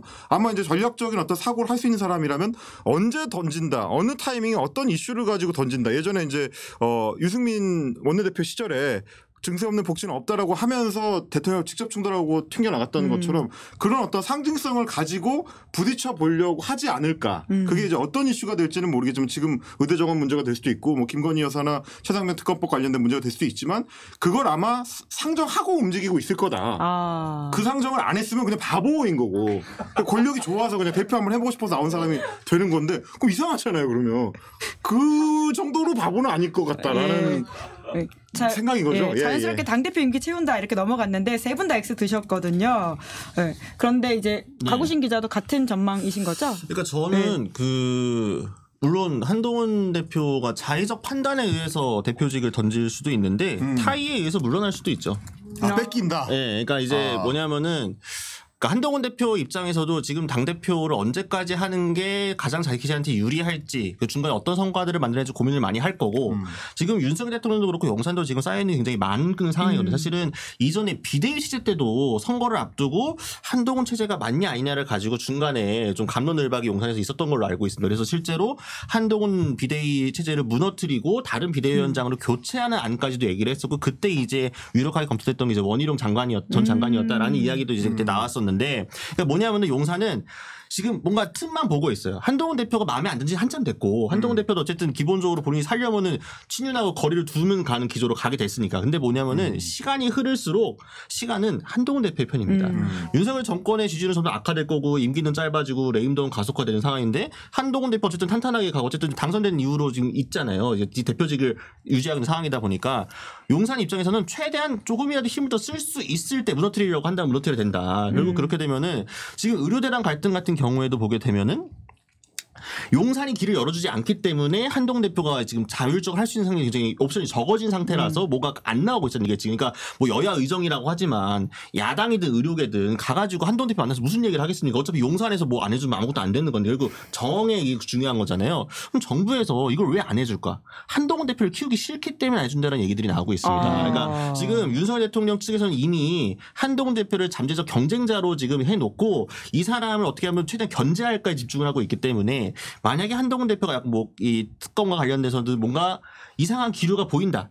하면은 빌미를 잡아가지고 이거를 엎으려고 하는 또 다른 이제 시나리오를 굴릴 수가 있다. 사실 여전히 당의 그러니까 당 원내의 주권은 그러니까 이 주류 권력은 기득권을 지금 친윤계가 잡고 있는 상황이고 이게 지금 안 흔들리고 있잖아요. 친한계가 지금 세력 확장에 실패를 하고 있는 상황이기 때문에 친윤계가 사실 마음을 먹으면은 당 대표를 무력화시킨 다음에 끌어내릴 수도 있는 상황이거든요. 물론 이제 그때 그것 때문에 이제 뭐 대표 최고위원 구성이 어떻게 되냐 굉장히 중요한 상황이었지만 지금 친한계라고 불리는 최고위원들이 사실 끝까지 과연 그럼 한동훈 대표 지키기에 마지막까지 할 거냐는 사실은 물음표 상황인 거기 때문에 이거는 나중에 권력 다툼이 어떻게 되느냐에 따라 가지고 한동훈 대표가 같이 이준석 대표가 전에 그랬던 것처럼 실각할 가능성도 있다. 타이에 의해서 못 치운다라는 좀 다른 해석을 하셨네요. 놀라운 게 이제 용산도 한동훈 대표에 대해 쌓인 게 많다라고 하셨는데 보통 이제 쌓인 게 많다라고 하는 건 이제 참아야 되는 거잖아요. 근데 제가 봤을 땐 참은 적이 없는 것 같은데 왜 쌓였지? 하는 의문이 좀 들긴 하네요. 저희가 보기에는 안 참은 것 같지만 또 참으셨을 수도 있다. 그거 중에 참은 게 있다. 왜냐하면 또 오늘 또 조선일보가 한동훈 대표와 인터뷰를 내보냈는데 거기서도 이제 대통령실을 직격하면서 추석 민심 들어보니까 굉장히 좀 다르더라. 그리고 여사가 사과해야 된다. 물론 이게 당대표 전당대회 선거에서도 다른 후보들도 다 했던 이야기다라는 식의 말을 했는데 이런 이야기들이 이제 점점 소위 말하는 빌드업의 과정이다. 이렇게 그럼 보시는 건가요? 그러니까 그 여사 사과 같은 경우에는 거의 오늘 그 중앙일보 뭐 그 칼럼도 그렇고 네네. 사과를 계속 얘기를 해요. 그러니까 이거는 뭐냐면은 그러니까 지금 지지율 10%대로 떨어지지 않을 수 있겠다. 사과를 하면은 그런 것 같아요. 그러니까 보수층 중에서도 정말 사과라도 하면은 내가 지지해줄게. 약간 이런 분들이 있어요, 실제. 그러니까 그거를 막기 위해서 하는 건데 사과를 한다고 해서 그러면 특검을 안 해야 되나? 뭐 그거는 동의할 수가 없죠. 뭐 저도 동의가 안 되고 대부분 많은 중도층도에서도 그건 아니고요. 그러니까 그거는 진짜로 고육지책 같은 약간 그런 거가 있고. 그러니까 지금 보면은 어쨌든 보수 언론도 쓱 이제 한동훈이 좋아서라기보다는 윤석열이 답이 없는 게 너무 이 정권이 답이 없는 게 보이니까 한동훈한테 조금 무게추를 조금 힘을 실어줘가지고 균형추를 맞추려는 것 같아요. 제가 보기에는. 균형추 맞추려고 하는 것이다. 왜냐하면은 아까 얘기했듯이 만약에 한동훈마저 만약에 윤석열이 쫓아내면은 어쨌든 지금 한동훈의 보수 진영에 팬덤이 있는데 그거는 제가 보기엔 진짜 그냥 탄핵될 수도 있어요. 제가 보기엔. 저는 그렇게 봐요. 그러니까 한동훈을 물리적으로 쫓아낸다. 명분이 있어야 되잖아요. 쫓아내려면. 지난번처럼 막무가내로 할 수는 없고 그러려면은 보궐선거에서 완전히 참패를 한다든지 갑자기. 근데 지금 보궐선거에서 그렇게 강화나 금정구 같이 가능성 별로 없거든요. 지금 솔직히. 왜냐하면은 조직표 한 20%대 조직표가 뭉치면은 그냥 원래 그냥 하던 데가 이기는 게요. 그래서 이거마저 지면은 근데 한동훈 날아갈 수 있지. 그건 뭐 봐야 되는데 어쨌든 그런 명분이 없이 마음에 안 들어. 아까 강원식일정 얘기했듯이 마음에 안 들어가지고 날린다. 이거는 제가 보기엔 상상하기 어려운 일이 벌어질 거예요. 이거는 보수 진영 내에. 탄핵 쪽으로 갈 수도 있겠다. 그러면 진짜로. 그런 생각이 들어요. 고리가 있어야 되는데 이를테면 이제 억지로 끌어내리려면 용산 입장에서 봤을 때는 일종의 쿠데타 시도. 쿠데타. 뭐 이를테면 그런 거죠. 내란 음모 사건이 발생해서 당 내에서 뭐 최상병 특검법이나 김건희 특검법을 통과시키려고 하는 움직임이 뭐 뚜렷하다, 명확하다.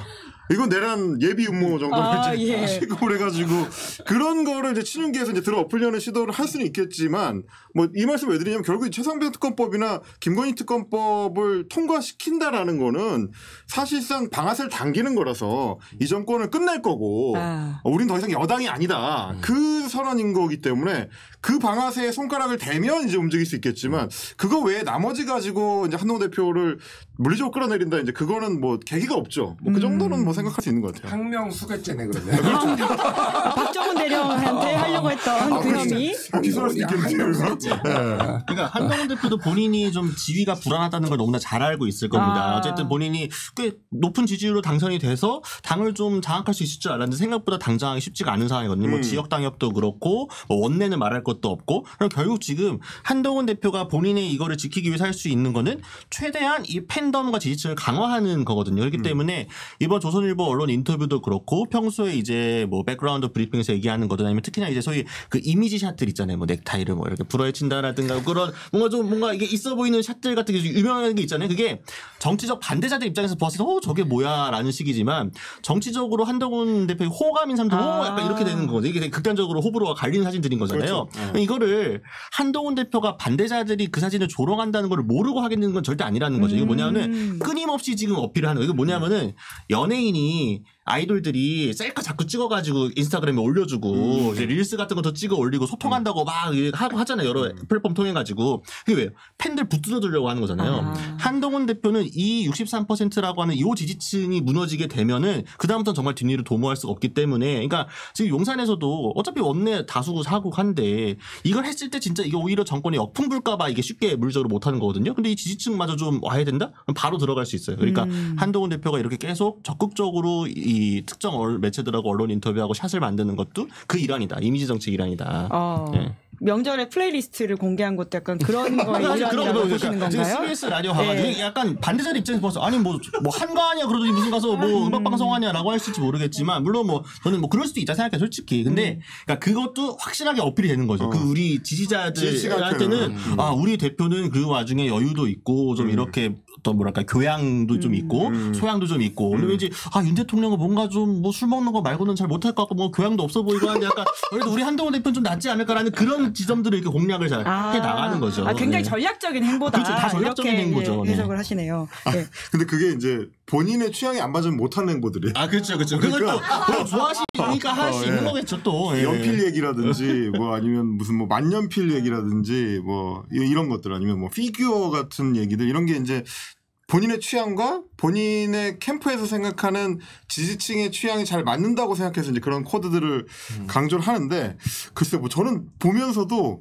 저게 지금 한동훈 대표의 주요 지지층이라고 하는 사람들의 핵심일까 아니면 일부인데 본인 취향이라서 계속 저걸 밀고 있는 걸까 약간 의문이 들 때가 있긴 합니다. 네. 차차 더 확인해 보는 것을 하고 저희가 야당 이야기도 좀 해야 될 것 같은데 오늘 또 이제 이재명 대표 공직선거법 재판 결심이 나오고 이제 10월에 이제 선고가 나온다 이런 전망이 있는데 우선은 세 분이 다 세 분의 의견이 좀 갈렸네요. 당대표 임기를 채운다 있어서는 김준일 평론가만 O를 들었고 두 분은 X를 드셨어요. 누가 먼저 말씀하실까요? 저는 X인 게 일테면 이제 8월에 임기를 시작했으니까 원래 같으면 2년 뒤에 8월에 임기가 끝나거든요. 근데 지방선거가 6월이니까요. 2026년 6월인데 아마 그때쯤 되면은 선거 결과를 보고 나서 뭐 꼭 완전히 임기를 채우지 않더라도 어떤 수순으로든지 간에 이제 내려오는 방식을 취하지 않을까. 그럼 거의 채운다네요. 거의 채운다. 거의 채운다. 아마 지방선 오지. 아까처럼 약간 애매하게 드셔야 될 것 같습니다. 네, 거의 채운다. 네. 왜냐면 그 중간에 이제 사법 리스크가 있다고 하고 여당에서도 주로 그걸 강조를 하는데 뭐 만에 하나 이제 유죄가 나온다고 하더라도 확정 판결까지는 시간이 오래 걸릴 거라는 건 뭐 공통적으로 하는 얘기인 것 같아요. 그러면 2년 이내에는 그 결과가 안 나올 거고 그러면 뭐 이제 지방선거 공천권까지 행사하고 지방선거 전에 내려온다든지 뭐 아니면 이제 직후에 내려온다든지 뭐 그런 정도의 구상을 갖고 있지 않을까 뭐 그렇게 보긴 합니다. 곽우신 기자는 같은 전망인가요? 그러니까 뭐 그것도 포함되게 이것도 이제 여러 가지 시나리오가 있을 수 있는데 저는 이제 이재명 대표가 뭐 사법 리스크 때문에 뭔가 외력에 의해서 뭐 그렇게 뭐 물러날 일은 거의 없다고 생각을 하고 근데 다만 이제 이런 건 있다. 이재명 대표가 최근에 이제 김종인 전 위원장도 만나고 그다음에 이상돈 전 의원도 만나고 전 교수. 그렇죠. 의원이기도 했죠. 전 의원도 만나고 이게 사실은 대권 행보잖아요. 그렇죠. 네. 이게 사실은 지금 발동되기에는 굉장히 이른 거예요. 그리고 이제 금투세 관련해서 당에서 지금 이런저런 얘기하는 것도 사실은 중도층 공략인 거잖아요. 이게 이 모든 것들이 하나로 뭐냐면은 지금 당에서는 플랜 뭐 B일지 C일지 모르겠지만 조기 대선도 염두를 해두고 있는 겁니다. 조기 대선을 갔을 경우에 시나리오를 염두를 해도 가능성이 높지는 않지만 했을 경우에 바로 전환을 해가지고 할 수 있도록 뭐 일각에서는 뭐 거의 사실상 뭐 섀도우 캐비넷까지 뭐 준비가 되고 있다 뭐 이런 썰도 있는 상황일 정도로 민주당에서는 뭐 사실 뭐 OX냐라고 들게 되면은 가능성이 더 높은 쪽은 아니겠지만 그럼에도 불구하고 여전히 이거는 현실 가능한 시나리오 중에 하나, 실현 가능 시나리오 중에 하나다. 조기 대선이 할 수도 있다. 그럼 조기 대선 하게 되면 당연히 이재명 대표는 본인이 주자를 나서야 되니까 당대표 연결까지 할 수가 없는 상황이 되겠죠. 그런 가능성을 염두에 두고 저는 끝까지 안 채울 수 있다 이렇게 얘기한 겁니다. 그 김진일 평론가는 어떤 지점에서 오를 드셨어요? 저희가 비겁한가요? 먼저 말씀 이렇게. 그러니까 사법 리스크 제일 먼저 이제 사람들이 떠올리는 게 사법 리스크인데 사법 리스크하고 당대표 임기하고는 별로 상관이 없어 보여. 그냥 딱 생각해도 지금은 그런 사법 리스크가 없나요? 그렇지. 네, 지금도 있었고 그 전에도 있었고 앞으로도 있을 테고 그리고 뭐 지금 공직선거법이나 지금 그 위증교사만 있는 게 아니잖아요. 대장동도 있고 쌍방울 뭐 있고 뭐 계속 있을 거 아니에요. 그럼 하나 뭐 나올 때마다 다 당대표직을 던져야 되나? 그러니까 그럴 뿐이면은 나오지도 않았다 내가 보기에는. 그러니까 이재명의 그 스탠스는 뭐가 됐든 본인이 주도적으로 하는 거지 떠밀려서 뭔가를 결정하는 그런 스타일이 아니기 때문에 지금 던져서 얻을 이득이 없어요 제가 보기엔. 당대표직을 내려놔가지고 그러면은 아예 시당초 나오지 말았어야지. 그러니까 지금은 그러니까 아까 말했듯이 뭐 임기 마지막 뭐 가가지고 그거를 이제 뭐 다른 요인으로 뭐 이를테면 뭐 지방선거라든지 뭐 이런 건 할 수 있어도 굳이 그렇게 해야 될 이유가 없다 제가 보기에는. 네. 또 다른 야권 관련된 이슈가 또 문재인 전 대통령을 향한 검찰 수사인데 이제 곧 이제 문다혜 씨를 소환한다 이런 식의 보도도 나오고 있거든요. 그러다 보니까 세 분 다 문재인 전 대통령이 기소된다에 있어서는 오라고 하는 전망을 하셨네요. 그럼 전직 대통령이 또 수사받고 재판하는 걸 우리가 이제 보게 될 거다 이런 말씀이시네요. 기소 안 하려면은 피해자로 조사할 이유가 없는 거지. 그러니까 아직 적실해버렸으니까. 영장에 적시돼 있다는 거죠. 문 전 대통령 아직 피해자로 부른 건 아닌데. 어쨌든 그러니까 이거는 그냥 목적을 가지고 하는 거고 이게 실제 이제 뭐 유죄가 나올지 안 나올지 뭐 그게 이제 그거는 뭐 알 수 없으나 저는 개인적으로 무리한 거라고 좀 보는데 어쨌든. 이거는 예전에 정권이 했던 방식하고 비슷한 것 같아요. 그러니까 목적을 가지고 오라고 하는 것은 이제 정치적인 탄압을 통해서 뭐 여권을 뭉치게 한다 이런 의미인가요? 그러니까 뭐가 됐든 여권을 뭉치게 하는 거 하나 그리고 이제 뉴스에서 계속 문재인 이제 뭐 기소가 뭐 이런 게 나오면은 부정적 인식을 가지는 중독층도 분명히 있을 거예요. 그러니까 그거에 대해서 또 환기하고 뉴스 김건희 얘기나 막 이런 거 나올 때 이쪽에서도 문재인 얘기가 좀 같이 나오면서 물타기도 필요하고 뭐 예전에 이제 그 MB 때 했던 거하고 비슷한 거잖아요. 전 정부 수사해가지고 노무현 대통령 수사했던 방식이기 때문에 이거는 무조건 저는 기소를 안 할 거면은 애시당 쪽 검찰이 그렇게 할 이유가 없어요. 기소까지 무조건 가야 되는 갈 수밖에 없는 지금 거기에 올라탔다 경주마에 올라탔다 이렇게 보는 게 맞을 것 같아요. 네. 저는 이거는 이제 이 정권의 이제 주요 특질이죠. 이제 극우 유튜버하고 묶어서 봐야 된다고 보는데 굉장히 중요한 그 사안 중에 하나가 이 정권 탄생의 어떤 계기. 그게 이제 극우 유튜버에 모여 있는 그 지지층의 이제 생각인데 그 지지층의 목표는 뭐 이 정권의 성공이나 뭐 경제 성장이나 뭐 신산업 육성이나 이런 게 아니고 이재명을 빵에 보내고 문재인을 빵에 보내는 거거든요. 이건 뭐 제 말이 아니고 그 유튜브 세계관 안에서는 그 세계관 안에서는 목표가 그거 하나입니다. 그래서 이게 굉장히 흥미로운 게 뭐냐면 문재인 대통령을 피의자로 적시한 문다혜 씨의 영장이 검찰 발로 이제 보도가 되니까 제가 이제 관찰하는 것 중에 이제 일테면 그 극우 유튜버들이 방송을 하는데 실시간 시청자가 얼마나 들어오느냐. 그게 이제 최근에 한 6개월 정도를 거의 죽을 쓰고 있거든요. 요새 거기가 안 좋다. 동접이. 뭐 일테면 이제 뭐 TV조선 뭐 실시간 방송이라든지 이런 것도 저 이제 쭉 모니터링을 하는데 뭐 잘 나올 때는 만 한 2-3천 명씩 이제 실시간 볼 때도 있었어요. 최근에 뭐 TV조선 낮 프로그램 동시 접속자가 2,500명을 못 넘거든요. 박살이 났는데 그 문재인 전 대통령 관련된 그 이슈가 터지니까 뭐 고성국 TV라든지 몇몇 유튜버들이 있습니다. 10,000명을 훌쩍 넘어요. 그 당일날 원래 한 3,000명 들어오던 사람들이 이 이슈에 대해서 결집하고 신나하고 좋아하는 게 너무 눈에 보이거든요. 그러니까 이건 할 수밖에 없다. 그 지지층을 위해서, 극우 유튜버를 위해서. 일종의 이제 비즈니스 모델입니다. 예. 사실 지금 검찰의 입장에서 이미 칼을 빼든 거기 때문에 여기서 기소를 안 하면은 또 검찰 수로 우스워지는 거거든요. 그럼 이것까지 왜 했는데가 나올 수 있기 때문에 당연히 이제 기소를 할 거고 이제 아마 뭐 재판부의 판단이 있겠죠. 근데 이제 그러니까 결국 그러면은 핵심적인 거는 이 검찰의 기소가 그러니까 정치적이라는 해석은 모두가 가능한데 이 정치적인 검찰의 의지 뒤에 용산의 의지가 있느냐 없느냐가 조금 관심사이긴 해요. 용산 용산에 의지가 있었다는 게 직접적인 사실이 아니면 간접적으로 애도를 갔을지 모르겠습니다만 많은 이제 평론가들이나 이제 그 기자들이 이제 예측하기로 평가하는 것 중에 하나가 이게 일종의 그 용산의 정무적 판단이 들어가서 문재인 전 대통령의 타격을 줌으로써 워낙 지금 이제 여권의 악재가 많고 야권이 별로 악재가 없이 야권의 악재를 던져줌으로써 이 난국을 한번 타결을 해보자.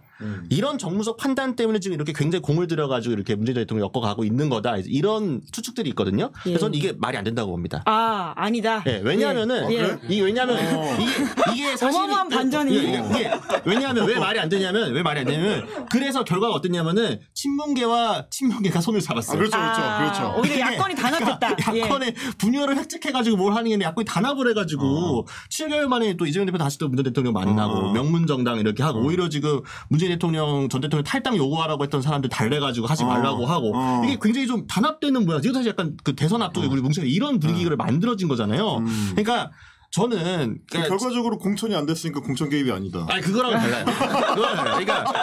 그거랑 다른데, 그러니까 이게 용산에서 실제로 이런 정무적인 판단을 해서 그게 들어가서 한 거다라고 한다면 그 사람은 정무적 판단하면 안 되는 사람이 하고 있는 거죠 지금. 그렇죠. 여기는 정무가 없는데 그러니까 결국은 과거시 유튜브가 정확하니까요. 나는 그 정무의 판단에 들어갔다. 왜 그러냐면 교수님이랑 제자랑 싸운다. 아니야. 이거는 논쟁의 오랜만이야. 왜 그러냐면은 그거는 사이드 이펙트예요. 친명과 친문이 뭉치게 된 거는 사이드 이펙트지 그렇게 뭉치는 거를 맞고 안 맞고를 얘들이 이 양반들이 고민을 할 만한 상황이 아니야. 너무 상황이 급한 거야 지금. 그러니까 지금 뭐 소위 말해서 제가 보기엔 보수 진영 내에서는 이거 탄핵이다. 그럼요. 그러니까 10%대로 떨어지면 그러니까 이거는 뭐가 됐든 뭐라도 던져가지고 지금 사람들 눈을 끌어야 되고 묶어놔야 되기 때문에 친명 친문이 뭉치고 이거는 중요한 게 아닌 거예요. 그러니까 그러기 위해서는 지금 이걸 던졌다라고 보는 게 저는 제 해석은 그래요. 어쨌든. 그러니까 제가 말씀드린 얘기는 이게 용산이 정무적 판단이 마비된 지가 오래돼가지고 제가 항상 말씀드리는 게 우리가 합리적으로 예측하면 틀리고 설마 그랬을까 하는 게 맞는 상황이 지금 오랫동안 이어지고 있다. 그래서 이것도 이제 설마 그랬는데 맞을까지 그 가능성도 높다고 보기는 하는데 결과적으로 이게 저는 그래서 이 정도의 굉장히 러프하고 좀 뭔가 전혀 숙성되지 않은 이런 수준 낮은 정치적인 이거를 한다면은 이거는 고도로 경험을 쌓아가지고 계속 여기에 활동해왔던 뭔가 그런 정치 인프라에서 나온 아이디어가 아니라 정치 초짜가 그냥 툭 던진 아무 생각 없이 던진 유튜브 보고 한 그것 중에 하나일 수 있다. 역시 그거 유튜버. 네, 역시. 그러면은 저기 용산에 유튜브 열심히 보시는 분 한 분 계시잖아요. 한 분이신가요? 여러분 계실 수 있죠. 여러분 모니터링 하실 텐데 굉장히 어디 기자회견에서 유튜브 보니까 이렇게 말씀하신 분들이 있고 해가지고 그래서 저는 그분이 너무 유튜브를 많이 보셔가지고 이 원래 총기가 있었는지 잘 모르겠지만 아무튼 뭔가 좀 많이 흐려지셔가지고 이런 걸 한 것 같다. 그래서 이거는 용산의 정무적 판단이 아니라 한 분의 정무적 판단이 가능성이 있다. V1인가요? V2인가요? 저는 거기에 대해서 항구하겠습니다. 용산의 정무적 판단 문제에 대해서도 출입 기자들한테 얘기를 들어보면 그 중에 이제 한 친구가 그런 얘기를 했는데 비서관급 이상을 취재하면 기사가 안 된다는 거예요. 그러니까 소위 이제 정통 라인 원래 같으면 취재를 그렇게 해야 되는 정석적인 라인으로 들어가면 거기서 나온 정보는 믿을 수가 없거나 나중에 뒤집어지거나 엉뚱한 얘기가 되고 그 언더라인 그러니까 소위 이제 선임 행정관 이하급 민데 핵심 라인. 그게 핵심 라인인 경우. 그 보통 우리는 수석 비서관이나 아니면 1급 비서관이나 실장, 이런 사람들을 취재해야 고급 정보가 나올 거라고 생각했는데 거기는 고급 정보가 없고 나중에 통보받는 사람들이고 행정관 중에 누구 라인, 행정관 중에 어디 들어가는 사람 이런 사람들이 소위 이제 정무 라인도 아니고 공보 라인도 아닌데 예를 들면 의전 라인이라든지 엉뚱한 데서 중요한 얘기가 나온다는 거예요. 그거는 이미 그러니까 여사 라인이네. 이렇게 뺑뺑 돌려서 이야기를. 그러니까 정부가 망가진 거죠. 정석적인 플레이를 안 하니까. 그게 정석이라고 생각해 안에서는. 저희가 마지막으로 이제 선거가 다가오니까 선거 예측으로 세 분의 또다시 명자를 만들어 보려고 합니다. 10월 재보궐선거에서 이제 조국혁신당이 한 석 이상 얻는다 해서 모두 X를 드셨는데요. 그렇다면 여권 입장에서 교육감까지 포함해서 총 5개가 있는데 몇 석을 얻으실지 숫자로 한번 말씀을 해주시겠어요? 여권 입장에서 5개. 그러니까 여권. 서울 교육감 그리고는 인천 강화, 부산 금정 그리고 영광 곡성 이렇게 5개입니다. 여권은 몇 석을 얻을 이건 것인가? 어려운 게 특히 교육감은 교육감이잖아. 그쵸. 교육감이 너무 변수가 많아가지고 그리고 3대2냐 2대3이냐 그럼 모르겠어요. 그냥 그러니까 몰라. 찍으시죠. 자, 오늘 알프스의 기운으로 그냥 그냥. 예. 아니 그냥 찍는 건 뭐야? 아까 6석도 사실 그냥 이야기하셨다고 하셨어요. 아 그냥 저는 그러면 여권에서 2개. 아, 여권 2개. 네. 어딘지 정확하게 안 여쭤보겠습니다. 그러면. 네네네. 예. 근데 뭐 뻔하잖아요. 네, 그쵸. 인천과 교육감은 부산. 그냥 진보 가져간다고 이런 정도? 예. 부산 금정하고 뭐 인천 강화는 어쨌든 여권에서 가져갈 가능성이 높은데 어쨌든 부산 금정 같은 경우는 뭐 개혁 신당이 열심히 하겠다고 하니까 거기서 얼마나 균열 만들지 뭐 이런 게 조금 관전 포인트가 될 수 있을 것 같고요. 뭐 어쨌든 나머지 뭐 전남이나 선거에서 야권이 가져가는 건 맞고. 하지만 조국혁신당이 못 얻는다고 했으니까 민주당이 2개다. 네, 뭐 가능성도 높아지고. 그러니까 아마 여기서 조국혁신당이 유의미한 성적은 거두겠지만 당선까지는 좀 힘들지 않겠느냐라는 게 제 예측이고요. 그리고 이제 교육감 선거인 건 사실 이게 플레이어가 누가 되느냐가 되게 중요한 상황이긴 한데 지금 양측이 소위 진보 진영과 보수 다 지금 단일화를 어떻게 할지를 두고 상당히 좀 갈등을 빚고 있는 상황이기 때문에 특히나 지금 광노현 전 교육감의 출마를 두고도 지금 뭐 여러 말들이 있는 상황이니까요. 저는 그래서 통상적으로 이런 선거에서 지지율이 좀 낮은 편도 좀 있고 이래서 생각보다 보수 교육감 다시 가져갈 가능성이 좀 있다. 서울시 교육감 3개. 같은 이제 경우는. 가구신 기자는 3개입니다. 예. 저는 재미를 위해서 한석. 한석, 여권 한석이다. 파격적입니다. 야, 방송쟁이야. 1, 2, 3 다 나왔습니다. 제가 보기에는 한쪽은 보수가 가져갈 거라고 생각했는데 뒤집어져가지고 난리가 날 것 같아요. 오, 알프스의 기운 얼마나 맞는지 저희가 10월 16일 선거 끝나고 이 세 분 다시 한번 모시겠습니다. 매번 복습해야 되거든요. 자, 짤 생성됐죠? 자, 오늘 이렇게 또 이 한 달치 정치 현안을 저희가 훑어봤는데요. 한 달 후에 다시 한번 만나 뵙도록 하고요. 오늘 어떠셨는지를 짧게 소감을 들으면서 마무리를 할까요? 네, 월간으로 계속 이렇게 불러주시면 감사할 것 같습니다. 네. 좋네, 월간. 네, 월간. 네. 월간 브리핑. 아니 또 김종인 전 위원장 같은 그런 급의 대단하신 분들만 월간 합니까? 저희도 월간 할 수 있지. 예, 이제 야심을 드러내는 가구신. 아니 국회의원들도 필리버스터 박제될까봐 안 한다는데 맨날 짤 만들어주는데. 예. 조국혁신당이 의미 있는 성적을 냈지만 못할 것이다. 그럼 두 분도 거기에는 동의를 하시는 거죠? 결국 이거는- 영광인데 예. 그 영광에서 나름 이제 그 지역지 기자들 얘기를 들어보면 바람이 뭐 심상치 않다라는 얘기를 하긴 해요. 조국 대표 맨날 와서 이제 거의 상주하다시피 하고 막 이러니까 실제로 분위기는 올라오는데 그럼에도 불구하고 조직표가 워낙에 진짜 뭐 이게 보궐선거에서는 세게 작용을 하기 때문에 그리고 또 이제 이재명 대표 입장에서도 민주당이 갖고 있는 호남 상징성을 완전히 뺏기는 거에 대한 부담이 있고 유권자들도 이제 호남 유권자들은 그 부분에 대해서 부담을 가질 거기 때문에 유의미한 투표를 하더라도 최종적으로는 못 이기지 않을까. 뭐 그런 정도 전망입니다. 김준일 평론가도 같은 뭐 생각. 유명한 투표 예. 할 텐데. 그러니까 중요한 거는 어쨌든 이번에 성적이 안 나오면은 다음 지방선거에서 인재들이 안 모여요. 그러니까 호남 쪽에 특히 호남에서 거의 한 40%는 나와줘야 돼요. 이번에 조국혁신당이 아니면은 누가 가겠습니까? 그러니까 막 20% 나오면 그러면은 그러니까 되게 중요한 진짜 목숨 걸고 할 만한 지금 상황인 것 같아요. 조국혁신당. 네. 어제 김민석 의원이 어쨌든 그 문자 보내던 문자. 게 했잖아요. 네, 세빙선. 그게 결정적이라고 봅니다. 그게 이 사진이 사실은 지금 민주당 지도부가 내심 어떻게 생각하고 있는지가 좀 그대로 나오거든요. 일부러 찍혔다? 뭐 일부러까지는 아닌데 어쨌든 일부러지 뭘 일부러가 아니야. 근데 이제 그런 정서를 김민석 혼자가 하고 있는 게 아니라 당 지도부 일부와 지지층 상당수가 공감하고 있다. 즉 지민비조에서 조국혁신당 찍어줬던 호남 분들도 다 조국당으로 갈 리가 없거든요. 혁신당 쪽으로. 그렇기 때문에 네, 그게 결정적이었다고 생각합니다. 네, 10월 16일 이후에 확인해 보도록 하고요. 세 분은 여기서 보내드려야 될 것 같습니다. 세 분 수고 많으셨습니다. 고맙습니다. 감사합니다. 네, 김은재 뉴스인 9월 20일 준비한 방송 여기까지고요. 저는 다음 주 월요일 오후 5시에 박지원 의원과 함께 돌아오겠습니다. 오늘 방송 재밌게 보셨다면 구독, 좋아요, 알림 설정 부탁드리겠습니다. 고맙습니다. 시사인이 만드는 정치 라이브 김은지의 뉴스인 매주 월요일부터 목요일까지 오후 5시에 생방송됩니다. 구독, 좋아요, 알림 설정으로 함께해 주시면 큰 응원과 격려가 됩니다.